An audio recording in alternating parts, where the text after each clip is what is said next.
নির্বাচনী কাজে নিয়োজিতরাও এবার ভোট দিতে পারবেন জানালেন সিইসি। সুষ্ঠুভাবে ভোটের আয়োজনে ইসির সংলাপ শুরু।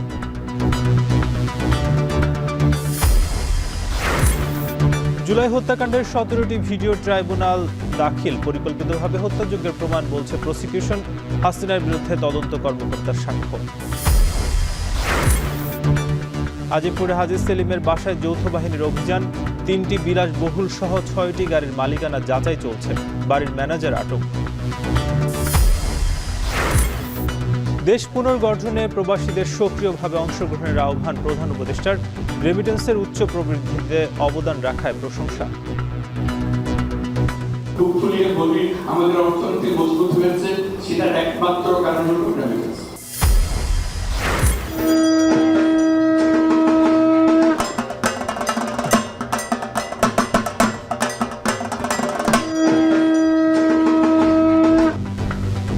মহাষষ্ঠীতে শুরু শারদীয় দুর্গোৎসব, সন্ধ্যায় দেবী দুর্গার আমন্ত্রণ ও অধিবাস। সাম্প্রদায়িক সম্প্রীতি বিনষ্টের বিরুদ্ধে কঠোর হুঁশিয়ারি।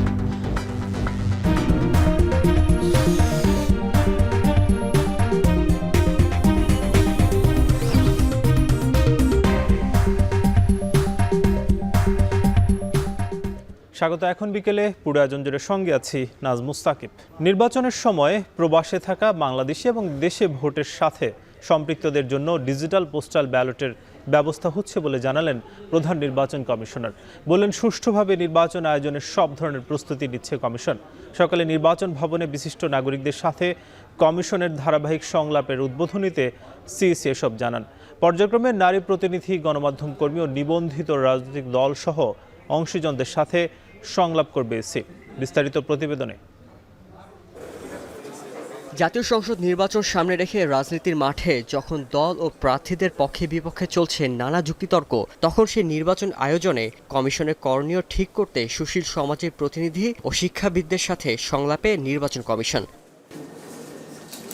দিনব্যাপী চলা সংলাপে দেশের বেশ কয়েকটি বিশ্ববিদ্যালয় ভিসি, সরকারি বেসরকারি বিভিন্ন প্রতিষ্ঠান প্রধান সহ অন্তত অর্ধশত বিশিষ্ট ব্যক্তিবর্গের মতামত নিচ্ছে কমিশন।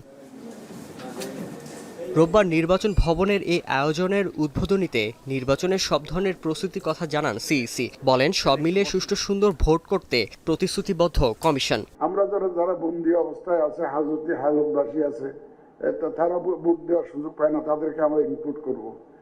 অনেক সরকারি কর্মচারী আছেন, দেশের বিভিন্ন জায়গায় পোস্টেড থাকেন, ডিউটিতে থাকেন, ওনারা যাতে ভোট দিতে পারেন সেই উদ্যোগটাও আমরা এবার নিয়েছি। বলতে পারবেন যে এটার মাইল ফলক ইনোভেশন হবে, যে এটা আমরা যদি করতে পারি ইনশাল্লাহ করবো। ইনশাল্লাহ আমরা যে একটা সুষ্ঠু সুন্দর বিশ্বাসযোগ্য নির্বাচন দিতে প্রতিশ্রুতিবদ্ধ। দেশের বিভিন্ন পেশায় কর্মরত বিশিষ্ট ব্যক্তিবর্গের মতামতে উঠে আসে নির্বাচনের আগে পরের পরিস্থিতি নিয়ন্ত্রণে কমিশনের করণীয়, ভোটের সময় মাঠ পর্যায়ে দায়িত্বে থাকা কর্মকর্তাদের সময় উপযোগী সিদ্ধান্ত নেওয়ার ক্ষমতা এবং সামাজিক যোগাযোগ মাধ্যম নিয়ন্ত্রণ সহ বেশ কিছু বিষয়। করার উপরে নির্ভর করবে বাংলাদেশ কোন দিকে যাবে। তো কাজেই সেই দিক থেকে আগামী নির্বাচনটা আমাকে যদি জিজ্ঞেস করেন, আমি 70-এর নির্বাচনে ঢাকা বিশ্ববিদ্যালয়ের ছাত্র হিসাবে আমি দেখেছি 70-এর নির্বাচন। ওইটা যেরকম একটা টার্নিং পয়েন্ট ছিল তখনকার জন্য, আমার ধারণা এই নির্বাচনটাও, সামনের নির্বাচনটাও এরকম একটা টার্নিং পয়েন্ট আমাদের জন্য আসবে। অনেক অর্জন থাকার পরেও আমরা খুব দুঃখী এবং দুর্ভাগা এই কারণে যে 54 বছরে এই জাতি তার ইলেকট্রাল প্রসেস ঠিক করতে পারে না। কিভাবে ক্ষমতার ট্রানজিশন হবে এখনো আমরা ঠিক করতে পারি না। সত্যি মেরুদণ্ড থাকে তাহলে কেবল আপনি স্বাধীন হতে পারবেন।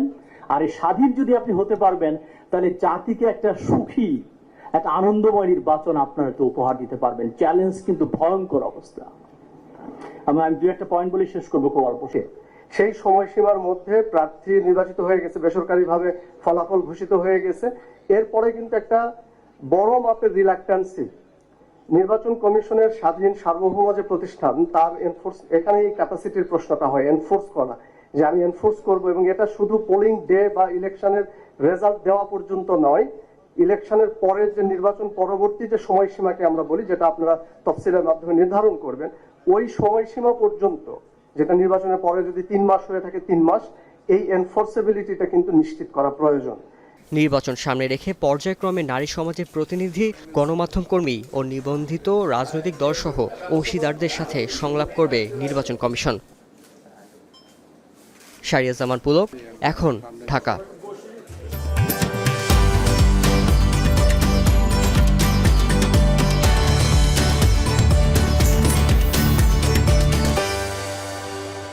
ঢাকেশ্বরীর জাতীয় মন্দিরে শারদীয় দুর্গাপূজা উপলক্ষে ব্রিফ করছেন ডিএমপি কমিশনার শেখ মোহাম্মদ সাজ্জাদ আলী। সরাসরি যুক্ত হব সেখানে।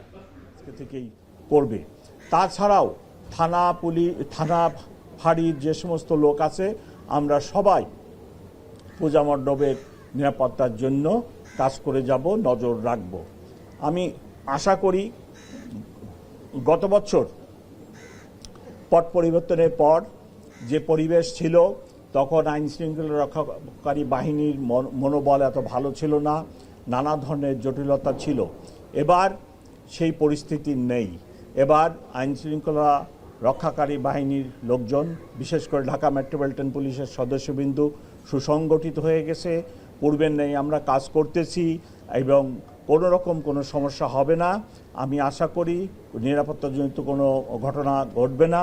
তবে সবসময় দুষ্কৃতিকারী থাকে, সব সমাজেই থাকে, সব দেশেই থাকে।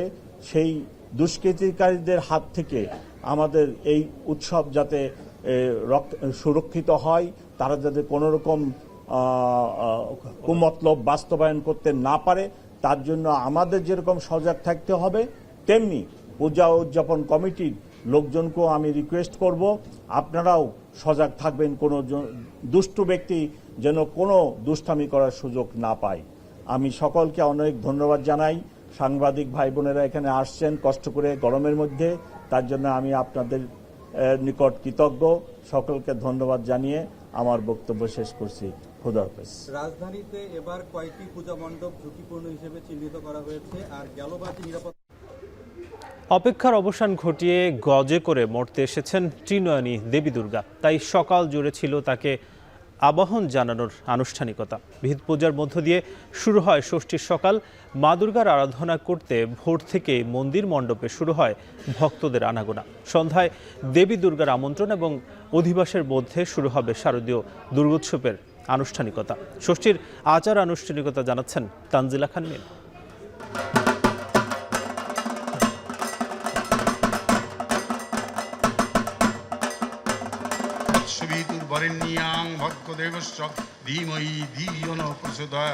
ঢাকের ঢোল, মন্ত্র, শঙ্খধ্বনি, বছর ঘুরে শারদীয় আবহ।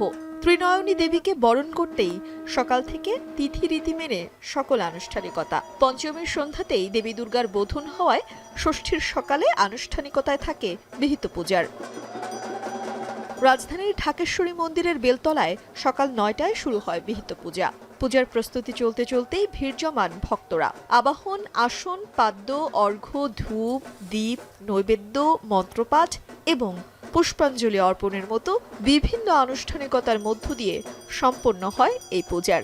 দেবী দুর্গার আগমনে উচ্ছ্বসিত ভক্তদের কামনা, শান্তিপ্রিয় জন্মভূমিতে না ঘটুক কোনো অপ্রীতিকর ঘটনা। মন্দিরে মণ্ডপে বাজুক সম্প্রীতির সুর।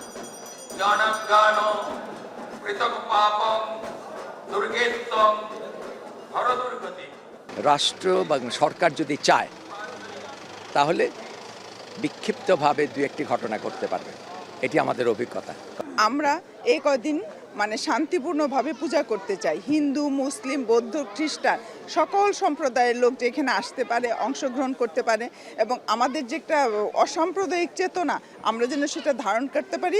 দেশের সার্বিক পরিস্থিতি যাতে ভালো হয়, আমরা সবাই শারীরিক এবং মানসিকভাবে যাতে ভালো থাকি, আর সবকিছু যাতে আরেকটু স্টেবল হয়, এটাই প্রার্থনা করছি। গত বছর যে ভয় ভীতিটা সবার মধ্যে ছিল, বেশ অস্থিতিশীল মনে হচ্ছিল সবকিছু। এবছর মনে হচ্ছে হয়তো কোথাও না কোথাও সেই আবহাওয়াটা একটুখানি ঠান্ডা হয়ে গেছে। এখন বাদবাকিটা মা দুর্গা জানেন, সবকিছু তার হাতে, সে বলতে পারবেন। বেশ কয়েকটি জায়গায় প্রতিমা ভাঙচুর হয়েছে, তার মানে একটি নগ্ন চেহারা, একটি খারাপ মানসিকতার একটি প্রতিচ্ছবি। এটি তো হতে পারে না, এটি আমরা মেনে নিতে পারি না। এবছর গজে চড়ে শ্বশুরবাড়ি কৈলাস থেকে কন্যারূপে মর্তলোকে বাবার বাড়ি বেড়াতে এসেছেন দেবী দুর্গা, যা সব থেকে শুভ বাহন হলেও দোলায় চড়ে ফিরে যাওয়ার পেছনে রয়েছে কিছুটা শঙ্কা। মরদ মানে হচ্ছে রোগ ব্যাধি, তো রোগ ব্যাধি কিন্তু প্রতিষেধক আবার আমাদের এই পূজার মধ্যে আছে। কালকে আপনারা লক্ষ্য করবেন, আমরা নবপত্রিকা, যেটাকে কলাবউ বলা হয় আর কি, এই নবপত্রিকায় 9টি উদ্ভিদকে আমরা স্থান দিই ও মাধ্যমে আমরা দেবীর প্রার্থনা করি। আমরা আশা করব যে আমাদের প্রার্থনায় সন্তুষ্ট হয়ে কোনো রকম রোগ ব্যাধি বিস্তার লাভ করবে না, আমরা শান্তি এবং সুস্থির জীবনযাপন করতে পারব। গত বছরের তুলনায় এবার সারা দেশে 1894টি ও রাজধানীতে 7টি বেড়েছে মন্দিরে মণ্ডপে পুজোর সংখ্যা। দুষ্টের দমন ও শিষ্ট পালনের পাশাপাশি বিশ্বব্যাপী অবারিত মঙ্গলধ্বনির যে বার্তা নিয়ে মর্তলোকে পা রাখলেন দেবী দুর্গা, তার আরাধনায় আগামী 4 দিন সপ্তমী থেকে দশমী পর্যন্ত ব্যস্ত থাকবেন সনাতন ধর্মাবলম্বীরা। ষষ্ঠীর সন্ধ্যায় দেবীর অধিবাস এবং আমন্ত্রণের পর মন্দিরে মণ্ডপে প্রাণ প্রতিষ্ঠা হবে দেবী দুর্গার মাঝে, আর তারপরই তার ভক্তরা মগ্ন হবেন প্রাণ ভরে তার কাছে প্রার্থনায়। রাজধানীর ঢাকেশ্বরী জাতীয় মন্দির থেকে তানজিলা খান মিম, এখন ঢাকা। শেখ হাসিনা, আসাদুজ্জামান খান কামাল সহ 3 জনের বিরুদ্ধে মানবতা বিরোধী অপরাধের মামলায় আন্তর্জাতিক অপরাধ ট্রাইব্যুনালে সাক্ষ্য দিলেন সর্বশেষ সাক্ষী ও মামলার মূল তদন্ত কর্মকর্তা মোহাম্মদ আলমগীর। এদিন ট্রাইব্যুনালে দেখানো হয় প্রসিকিউশনের হাতে আসা জুলাই হত্যাযজ্ঞের 17টি ভিডিও। আগামীকাল আরও 11টি ভিডিও ফুটেজ দেখানোর কথা রয়েছে। প্রসিকিউশন বলছে পরিকল্পিতভাবে চালানো হয়েছিল জুলাই হত্যাযজ্ঞ। মাহফুজা বৃষ্টির প্রতিবেদন। দেশ পুনর্গঠনের সহযোগিতা এবং অবদানের মাধ্যমে প্রবাসী বাংলাদেশিদের সক্রিয়ভাবে অংশগ্রহণের আহ্বান জানিয়েছেন প্রধান উপদেষ্টা ডক্টর মোহাম্মদ ইউনূস। শনিবার যুক্তরাষ্ট্রের নিউ ইয়র্কে NRB connect day empowering global Bangladesh শীর্ষক অনুষ্ঠানে যোগ দিয়ে তিনি আহ্বান জানান।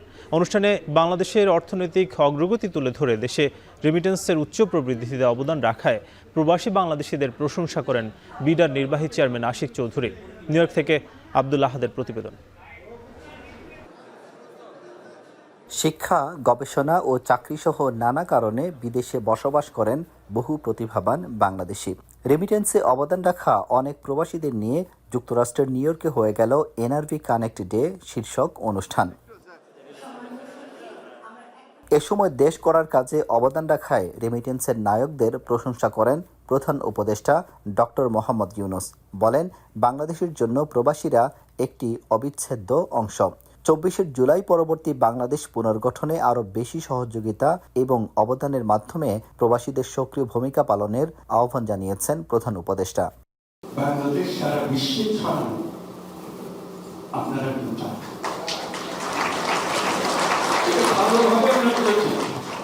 ভালোভাবে আমরা বুঝেছি এই অভ্যুত্থানের সঙ্গে, ছাত্র অভ্যুত্থানের সঙ্গে যারা আমাদেরকে বাঁচান। আমাদের অর্থনীতি শেষ, কিচ্ছু নেই, একেবারে তলানি বাঁচায় রাখলো ওকে রেমিটেন্স।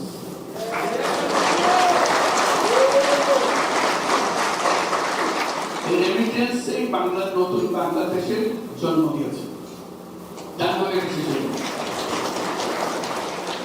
আজও যে আমরা গলা হারিয়ে বুক ফুলিয়ে বলি আমাদের অর্থনীতি মজবুত হয়েছে, সেটার একমাত্র কারণ হলো রেমিটেন্স। আগামী জাতীয় সংসদ নির্বাচনে প্রবাসীদের ভোটাধিকার নিশ্চিত করার বিষয়টিও পুনরায় আশ্বস্ত করেন অন্তর্বর্তী সরকারের প্রধান। আজকে আমরা বলতেছি আমাদের ভোটের অধিকার দিলেন, আমাদের দাঁড়াবার অধিকার কেন দিচ্ছেন না, এগুলো ফয়সালা হবে, একটা হয়ে যাবে, এগুলো কোনো বিষয় না। একবার নিজের মধ্যে আসলে শুরু হলো। আগে তো ভোটাধিকারই ছিল না, এখন ভোটাধিকার আসুক, তারপর বাকিটা বলি একসঙ্গে সবাই দেশে গেলে আবার হয়ে যাবে। অনুষ্ঠানে বাংলাদেশ বিনিয়োগ উন্নয়ন কর্তৃপক্ষ বিডার নির্বাহী চেয়ারম্যান আশিক চৌধুরী বলেন, গত 15 মাসে দেশের অর্থনীতির উল্লেখযোগ্য উন্নতি হয়েছে, আর 21%-এরও বেশি রেমিটেন্স প্রবৃদ্ধিতে অবদান রাখায় প্রবাসীদের প্রশংসা করেন বিডার নির্বাহী চেয়ারম্যান। গণঅভ্যুত্থানের সময় আমরা যে দেশটাকে পেয়েছি, সেখানে ইকোনমি একটা খুবই ডিফিকাল্ট সময়ের ভিতর দিয়ে যাচ্ছিল। অনেক কিছুতেই অনেক ধরনের সমস্যা আমরা আইডেন্টিফাই করেছিলাম। তা আমরা যদি অন্যান্য দেশ যারা গণঅভ্যুত্থানের ভিতর দিয়ে গেছে তাদেরকে দেখি এবং তারা সেই গণঅভ্যুত্থানের পরে ইনফ্লেশন বা জিডিপি গ্রোথ এইসব জায়গায় তারা যে ধরনের চ্যালেঞ্জ ফেস করেছেন সেই তুলনায় বাংলাদেশ রিলেটিভলি গত 1 বছরে অনেক কম চ্যালেঞ্জ ফেস করেছে। জাতিসংঘের অধিবেশনের মতোই এই অনুষ্ঠানেও প্রধান উপদেষ্টার পাশে ছিলেন সফর সঙ্গী বিএনপি, জামায়াত ও এনসিপির নেতারা। তারা বাংলাদেশ প্রশ্নে সবাই ঐক্যবদ্ধ থাকার ওপর জোর দিয়েছেন। আমরা বিশ্বাস করি বাংলাদেশের মানুষ সংগ্রাম, লড়াই এটাতে মজ্জাগত। যে কোনো বিপদে, যে কোনো দুঃসময়ে সবাই এক হয়ে লড়াই করতে জানে, তার প্রমাণ জুলাই দিয়েছে। আমি আশা করি রাজনৈতিক সরকারও যখন হবে, সকলে মিলে কোনো কোনো জায়গায় যে আমরা এক থাকতে পারি, দেশের জন্য এই কাজটাকে আমরা বজায় রাখবো। জুলাই অগাস্টের অভ্যুত্থানের ব্যাপারে আক্তার যেটা বলছেন, আমরা সকলেই এই স্পিরিট ধারণ করি। আপনারা সকলের প্রত্যাশায় আছেন সামনের যে নির্বাচন, সেই নির্বাচনে আপনারা ভূমিকা প্রয়োগ করতে পারবেন। এবং আপনাদের কাছে প্রত্যাশা বাংলাদেশের মানুষেরা যে নতুন নেতৃত্ব, বাংলাদেশের মানুষ যে নতুন বাংলাদেশ পছন্দ করে, সেই বাংলাদেশ নির্মাণে আপনারা নতুন নেতৃত্ব বুঝে দিতে আপনারা অগ্রণী ভূমিকা পালন করবেন। বিমানবন্দরে রাজনীতিবিদদের ওপর আওয়ামী লীগের হামলার ঘটনায় বাংলাদেশ দূতাবাস কিংবা নিয়োগ কনসুলেটের কারো ব্যর্থতা থাকলে ব্যবস্থা নেওয়া হবে জানিয়েছেন উপদেষ্টা। যেভাবে দেশের জন্য এগিয়ে আসেন সবসময়, যেভাবে দেশকে নিয়ে ভাবেন, আমার সবসময় মনে হয় বাংলাদেশের মানুষ যেখানেই যায় বাংলাদেশে আসলে থাকে। মাঝে মাঝে একটু কষ্ট লাগে যে আপনারা কেন আওয়ামী লীগ, বিএনপি বা বাঞ্ছারামপুর থানা এটা কেন নিয়োগে বা লন্ডনে করবেন, আপনারা কেন মেইন স্ট্রিম পলিটিক্সে ঢুকবেন, এটা মনে হয়। কিন্তু এদের পেছনে যে ভালোবাসাটা দেশের প্রতি, এটা অভিভূত করে আমাকে। আমরা আগামী প্রজন্মের জন্য এমন একটা বাংলাদেশ রেখে যেতে পারি, এমন একটা বাংলাদেশ গড়ে তুলতে পারি যেখানে আমাদের ছেলে মেয়েদের আর রাস্তায় আহত হতে হবে না এবং জীবনের আশা নিশ্চিত হয়ে যাবে। অনুষ্ঠানে শুভেচ্ছা নামে একটি মোবাইল অ্যাপ উদ্বোধন করা হয়, যা প্রবাসীদের জন্য সরকারি সেবা, বিনিয়োগের সুযোগ এবং তথ্য সরবরাহ করবে। সরকারের বিশেষ দূত লুৎফে সিদ্দিকীর সঞ্চালনায় প্যানেল আলোচনায় জাতীয় নিরাপত্তা উপদেষ্টা খলিলুর রহমান, উপদেষ্টা ডক্টর আসিফ নজরুল, এনসিপির তাসনিম জারা, বিএনপির হুমায়ুন কবির ও জামায়াতের নকিবুর রহমান সহ আরও অনেকে বক্তব্য রাখেন। প্রবাসী বাংলাদেশিদের সঙ্গে সরকারের সেতুবন্ধন তৈরিতেই এমন আয়োজন। সরাসরি মতবিনিময়ে উঠে এসেছে বাস্তব অভিজ্ঞতা এবং সম্ভাবনার চিত্র। আব্দুল আহাদ, এখন নিউ ইয়র্ক, যুক্তরাষ্ট্র। জলবায়ু দুর্যোগে ক্ষতিগ্রস্তদের টেকসই এবং সাশ্রয়ী আবাসনের জন্য বাংলাদেশে সহায়তা বাড়াতে ইউএন হ্যাবিটেটকে আহ্বান জানিয়েছেন প্রধান উপদেষ্টা অধ্যাপক ডক্টর মোহাম্মদ ইউনূস। নিউ ইয়র্কে জাতিসংঘের সাধারণ পরিষদের সাইডলাইনে আন্ডার সেক্রেটারি জেনারেল এবং ইউএন হ্যাবিটেটের নির্বাহী পরিচালক আনা ক্লাউডিয়া রসবাচের সাথে এক বৈঠকে অধ্যাপক ডক্টর ইউনূস এই আহ্বান জানান। এ সময় সুন্দর নগরায়নের জন্য সাশ্রয়ী মূল্যের আবাসন, বর্জ্য ব্যবস্থাপনা, ক্ষুদ্র ঋণ ভিত্তিক আবাসন সহ বিশ্বব্যাপী জলবায়ু পরিবর্তনের প্রভাবের বিভিন্ন বিষয়ে আলোচনা করেন তারা। আলোচনায় উঠে আসে বাংলাদেশে বসবাসরত রোহিঙ্গাদের আবাসনের বিষয়টিও। নিউ ইয়র্কে রোহিঙ্গা সংকট নিয়ে জাতিসংঘের উচ্চ পর্যায়ের সম্মেলনে অংশগ্রহণের জন্য ইউএন হ্যাবিটেটকে আমন্ত্রণ জানান ডক্টর ইউনূস।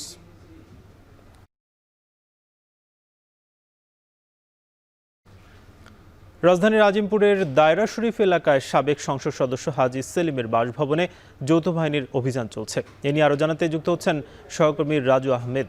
রাজু, জানাবেন যে কি অভিযোগে অভিযান চলছে এবং বাড়িটি থেকে এখন পর্যন্ত কি পাওয়া গেছে?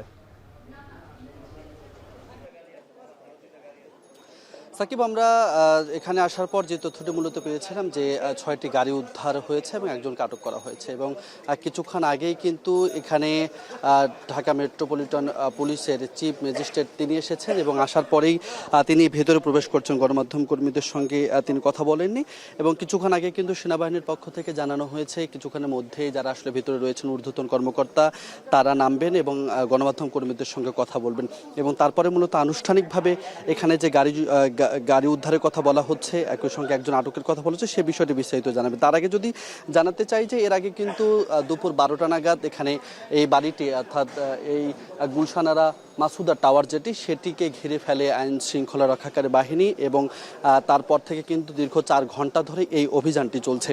অভিযানের চলাকালীন সময়ে আমরা বেশ কয়েকজনকে ভেতরে প্রবেশ করতে দেখেছি, 2 জনকে ভেতরে প্রবেশ করতে দেখেছি এবং 2 জন নারীকে বের হতে দেখেছে এবং যখন আসলে কেউ ভেতরে প্রবেশ করেছে পরিচয়পত্র দেখাতে হয়েছে এবং একই সঙ্গে তাদেরকে কিন্তু তল্লাশি করা হয়েছে এবং বাহির হওয়ার সময় কিন্তু সেই প্রসেসিংটা খুব সম্ভবত উপরে হয়েছে, গেটে কিন্তু তাদের তল্লাশি বা তেমন কোনো জেরার মুখে পড়তে হয়নি এবং এখন পর্যন্ত বাড়িটির চারদিকে আইন শৃঙ্খলা রক্ষাকারী বাহিনীর সদস্যরা ঘিরে রেখেছে, বিশেষ করে সেনাবাহিনীর সদস্যরা এবং পুলিশের বেশ কয়েকজন সদস্য বাড়িটির চারদিকে রয়েছে।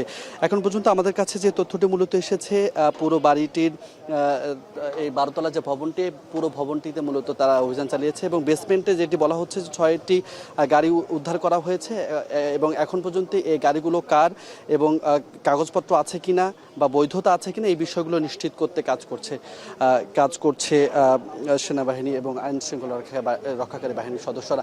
তবে কিছুক্ষণের মধ্যেই যেহেতু ব্রিফিং হবে এবং ব্রিফিংয়ে মূলত জানা যাবে যে আসলে কী পরিস্থিতি ছিল, কোন তথ্যের ভিত্তিতে মূলত এই বাড়িটিতে অভিযান হয়েছে সেই বিষয়টি বিস্তারিত জানা যাবে। আমরা সে অপেক্ষা করছি। সাকিব। ডাকসু নির্বাচনের ব্যালট পেপার নীলক্ষেতে ছাপানো হয়েছে। এ বিষয়ে বিশ্ববিদ্যালয় প্রশাসন কিছু জানত না বলে জানিয়েছেন ঢাকা বিশ্ববিদ্যালয়ের উপাচার্য অধ্যাপক ডক্টর নিয়াজ আহমদ খান। তবে ভোট গণনায় কোনো কারচুপি হয়নি বলেও দাবি করেন তিনি। রোববার ডাকসু ও হল সংসদ নির্বাচন পরবর্তী বিভিন্ন ইস্যু নিয়ে জরুরি সংবাদ সম্মেলনে এই কথা জানান উপাচার্য। তার অভিযোগ, নির্বাচনকে প্রশ্নবিদ্ধ করতে একটি গোষ্ঠী অপচেষ্টা চালাচ্ছে। ব্যালট ছাপানো, তার স্থান যেখানেই হোক, এবং কাটিং, এটি হচ্ছে ব্যালট প্রক্রিয়ার প্রাথমিক কিছু পদক্ষেপ। সুরক্ষা পর্ব কমপক্ষে 5 স্তর, কোনো কোনো ক্ষেত্রে 6 স্তর বিশিষ্ট। এরপর কেন্দ্র প্রধান, একজন রিটার্নিং অফিসার কেন্দ্রের দায়িত্বে থাকেন, তিনি সিগনেচার করে বুঝে নেওয়ার পরে ওই 5 বা 6 স্টেপ কমপ্লিট হলেই তখনই শুধুমাত্র এটি ব্যবহারযোগ্য হবে। অতএব এখানে কেউ পকেটে নিয়ে কেন্দ্রে যাওয়া বা এটি ব্যবহার করার কোনো সুযোগই নেই। দুর্গাপূজার জন্য খাগড়াছড়িতে স্থগিতের কয়েক ঘন্টা পর আবার অবরোধ পালন করলেন যুগ্ম ছাত্র জনতা। শনিবার রাত 12টার দিকে সনাতন ধর্মাবলম্বীদের উৎসবের কথা বিবেচনায় 3 অক্টোবর পর্যন্ত অবরোধ স্থগিতের ঘোষণা দিয়েছিল পাহাড়ি সংগঠনগুলো। কিন্তু এর পরপরই পাহাড়িদের মাঝে তৈরি হয় অসন্তোষ। টানা কর্মসূচি পালনের আহ্বান জানায় বিভিন্ন দলমত ও পাহাড়ি সংগঠনের নেতারা। তারই পরিপ্রেক্ষিতে গেল রাত 3টার দিকে সিদ্ধান্ত পরিবর্তন করে আবারও লাগাতার কর্মসূচি এবং অবরোধের ডাক দেন তারা। এদিকে গতকাল পাহাড়ি বাঙালি সংঘর্ষের পর খাগড়াছড়ি পৌরসভা সদর এলাকায় 144 ধারা জারি করা হয়। আইনশৃঙ্খলা পরিস্থিতি স্বাভাবিক রাখতে মোতায়েন করা হয়েছে বিজিবি ও সেনাবাহিনী। বন্ধ আছে দোকানপাট, স্কুল, কলেজ ও ব্যবসা প্রতিষ্ঠান। দূরপাল্লা ও অভ্যন্তরীণ যানবাহন বন্ধ রয়েছে।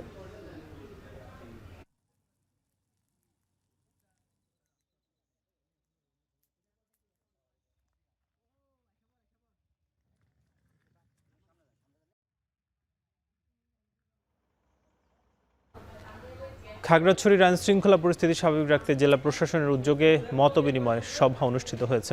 সভায় পার্বত্য চট্টগ্রাম বিষয়ক মন্ত্রণালয়ের উপদেষ্টা সুপ্রদীপ চাকমা, আইনশৃঙ্খলা বাহিনীর ঊর্ধ্বতন কর্মকর্তা, রাজনৈতিক, সামাজিক ও সুশীল সংগঠনের প্রতিনিধিরা অংশ নেন। সভায় নারী নিপীড়ন, সাম্প্রদায়িক দাঙ্গা এবং সহিংস ঘটনায় উদ্বেগ জানানো হয়। যে কোনো ঘটনা নিয়ে সহিংসতা এবং উভয়পক্ষের সংঘর্ষ জড়িয়ে পড়ার ঘটনা নেপথ্যে কারা রয়েছে তাদের খুঁজে বের করার পাশাপাশি তাদের আইনের আওতায় আনার বিষয়টি গুরুত্ব পায়। গতকালের মতো আর যেন অনাকাঙ্ক্ষিত সংঘর্ষের ঘটনা না ঘটে সেজন্য সবাইকে সজাগ থাকার আহ্বান জানান পার্বত্য চট্টগ্রাম বিষয়ক মন্ত্রণালয়ের উপদেষ্টা সুপ্রদীপ চাকমা।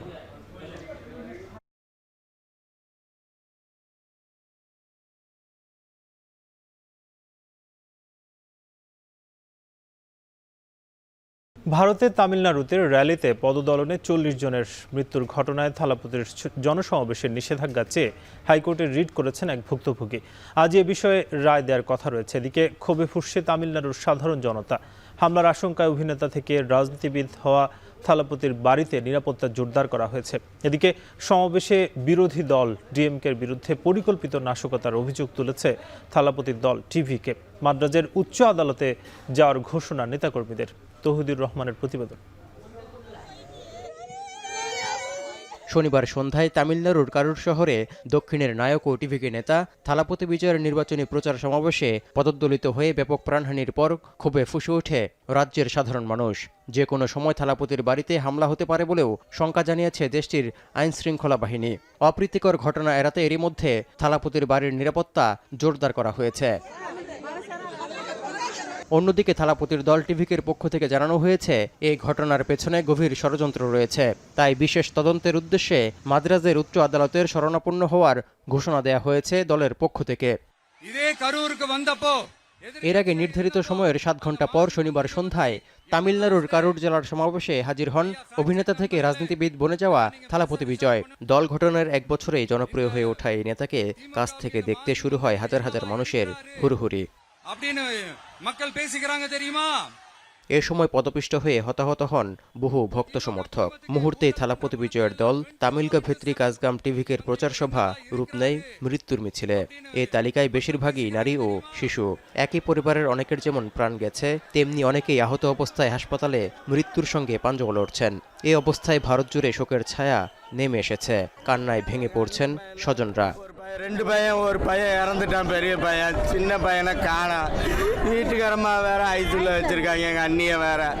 এত মানুষ হতাহতের ঘটনায় হৃদয়ে চূর্ণ বিচূর্ণ বলে সামাজিক যোগাযোগ মাধ্যম এক্সে শোক ও সমবেদনা জানিয়েছেন থালাপতি বিজয়। এছাড়া এই দুর্ঘটনার জন্য আইনশৃঙ্খলা বাহিনীর গাফলতিকে দায়ী করছে থালাপতির দল। পুলিশ এই অভিযোগ অস্বীকার করে জানিয়েছে, যেখানে সমাবেশ হয়েছে সেখানে 10,000 মানুষের ধারণ ক্ষমতা থাকলেও প্রায় 30,000 সমর্থক যোগ দিয়েছিল। এছাড়া শনিবার সকাল 10টা থেকে বিকেল 3টা পর্যন্ত প্রচার সভার অনুমতি দেওয়া হয়েছিল। বিজয় দুপুর 12:30টা নাগাদ পৌঁছানোর কথা থাকলেও সন্ধ্যা 7:30টার পরে পৌঁছান। গরমের মধ্যে না খেয়ে এত দীর্ঘ সময় মানুষ অপেক্ষা করায় অনেকেই দুর্বল হয়ে পড়েন। যখন থালাপতি সমাবেশে যোগ দেন তখন অনাকাঙ্ক্ষিতভাবে এই দুর্ঘটনা ঘটে বলে জানিয়েছে পুলিশ। এই ঘটনায় শোক জানিয়েছেন ভারতের রাষ্ট্রপতি দ্রৌপদী মুর্মু, প্রধানমন্ত্রী নরেন্দ্র মোদী, স্বরাষ্ট্রমন্ত্রী অমিত শাহ, তামিলনাড়ুর মুখ্যমন্ত্রী MK স্ট্যালিন সহ আরও বহু রাজনৈতিক নেতা। তৌহিদুর রহমান, এখন বিশ্ব। টাঙ্গাইল সদর উপজেলার শিবপুর এলাকায় তিতাস গ্যাসের সঞ্চালনের লাইনের মূল পাইপ ফেটে বিচ্ছিন্ন হয়েছে গ্যাস সংযোগ। এতে প্রায় 2 লাখ পল্লী বিদ্যুতের সংযোগ বিচ্ছিন্ন রয়েছে। এ নিয়ে আরও জানাতে ঘটনাস্থল থেকে যুক্ত হচ্ছেন কাউসার আহমেদ। কাউসার, জানাবেন যে পাইপ ফাটার কি কারণ জানা গিয়েছে কিনা এবং গ্যাস এবং বিদ্যুৎ সংযোগ কখন নাগাদ স্বাভাবিক হতে পারে জানাবেন।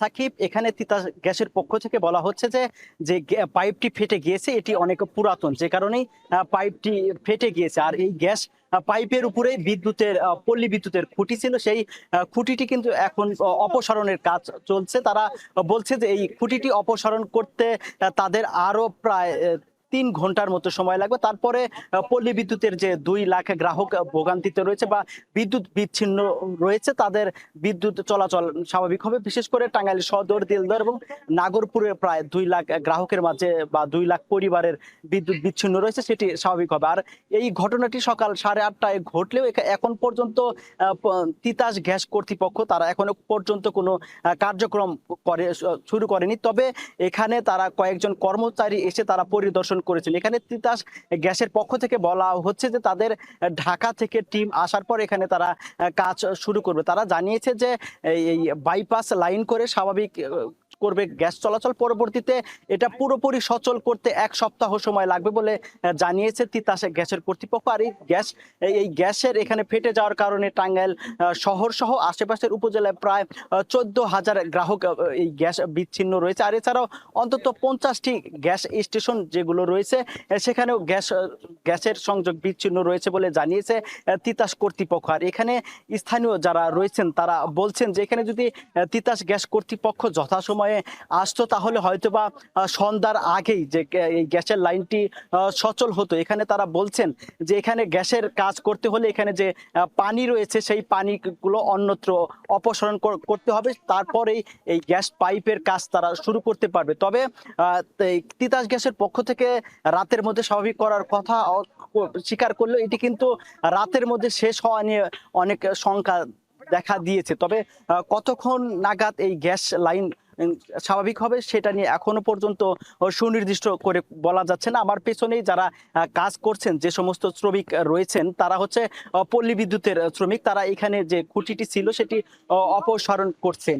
আর এদিকে আমার সাথে কথা হয়েছে কয়েকজন গ্রাহকের সাথে। তারা বলছেন যে অনেকেই দুপুরের খাবার পর্যন্ত খেতে পারেনি। তারা বলছেন যে গ্যাস না থাকার কারণে অনেকের বাসায় দুপুরে চুলা জ্বলেনি, যে কারণে তারা দুপুরের খাবারও খেতে পারেনি। তারা অন্যত্র তারা এই খাবার কিনে খেয়েছেন। আর এছাড়াও বিশেষ করে মির্জাপুরের গোড়াইয়ে বেশ কিছু শিল্প অঞ্চল রয়েছে, সেখানেও এই গ্যাসের কারণে তারা বলছেন যে তাদের উৎপাদন খরচ বেড়ে যাচ্ছে। তারা বলছেন যে এই গোড়াই এলাকায় বিশেষ গার্মেন্টস ফ্যাক্টরি, এছাড়াও বিভিন্ন গ্লাসের ফ্যাক্টরি রয়েছে, সেগুলো তারা বলছেন যে এখন তারা ডিজেলের মাধ্যমে সেই কার্যক্রমগুলো চলছে। তারা বলছেন যে এতে করে তাদের প্রায় 3 থেকে 4 গুণ বেশি উৎপাদন খরচ বেশি হবে বলে। আর এছাড়াও আমাদের এখানে থাকাকালীন সময়ে কয়েকজন মোবাইল অপারেটরের কর্মকর্তা এসেছিল। তারা বলছে যে পল্লী বিদ্যুৎ বন্ধ থাকার কারণে অন্তত 30টি টাওয়ারের নেটওয়ার্ক বন্ধ রয়েছে। তো সাকিব, এই ছিল আমার কাছে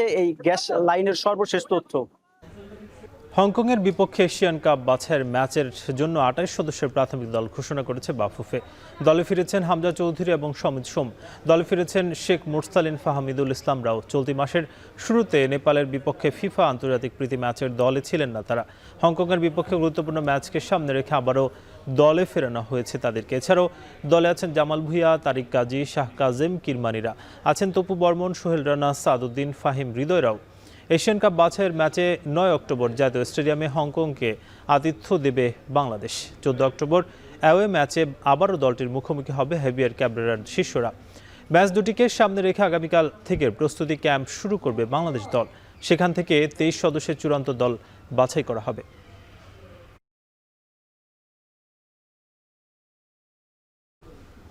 শেষ করবো এখন বিকেল, তবে তার আগে শিরোনামগুলো আরও একবার।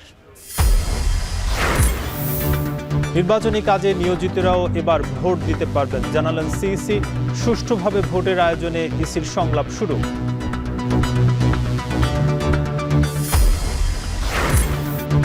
জুলাই হত্যাকাণ্ডের 17টি ভিডিও ট্রাইব্যুনালে দাখিল। পরিকল্পিতভাবে হত্যাযজ্ঞের প্রমাণ, বলছে প্রসিকিউশন। হাসিনার বিরুদ্ধে তদন্ত কর্মকর্তার সাক্ষ্য।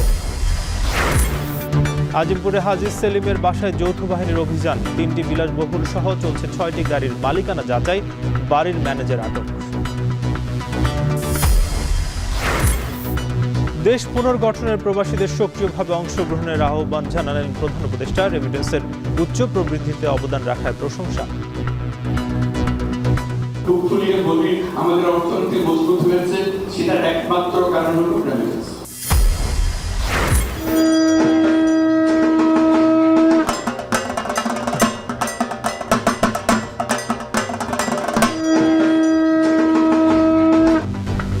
এবং মহাষষ্ঠীতে শুরু শারদীয় দুর্গোৎসব। সন্ধ্যায় দেবী দুর্গার আমন্ত্রণ ও অধিবাস। সাম্প্রদায়িক সম্প্রীতি বিনষ্টের বিরুদ্ধে কঠোর হুঁশিয়ারি। এই ছিল এখন বিকেলের আয়োজন। এখন টেলিভিশন ওয়েবসাইটে দেখুন এখন.টিভি। এছাড়া ফেসবুকে যুক্ত হতে পারেন facebook.com/tv.এখন। ইউটিউবে দেখতে পারেন youtube.com/c/এখন.tv।